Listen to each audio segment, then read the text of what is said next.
Bharat Ratna doctor Babasaheb Ambedkar यांची जयंती 6 दिवसांवरती येऊन ठेपली असल्याने सर्वत्र जय्यत तयारी सुरू आहे। जयंतीनिमित्त पिंपरी येथील डॉक्टर बाबासाहेब आंबेडकर स्मारकाचे रंगरंगोटीचे काम तसेच येथील सर्व साफसफाईचे काम सध्या सुरू आहे। या जयंतीच्या जय्यत तयारीबाबत आढावा घेतला आहे आमचे प्रतिनिधी प्रशांत गाडेकर आणि भानुदास हिवराळे यांनी। पाहूया। 131वा आंबेडकर जयंती ही आता अगदी 6 दिवसांवरती येऊन ठेपली असून आपण सध्या पिंपरी येथील आंबेडकर चौकात आहोत।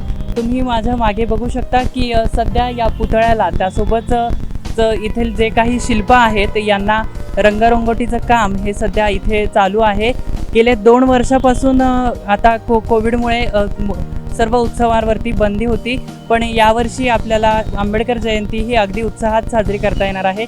यामुळेच येथे अतिशय जल्लोष अशी तयारी आपल्याला पाहता येते। व्हिडिओ जर्नलिस्ट भानुदास हिवराळेंसह प्रशांत गाडेकर, आपला आवाज पिंपरी चिंचवड।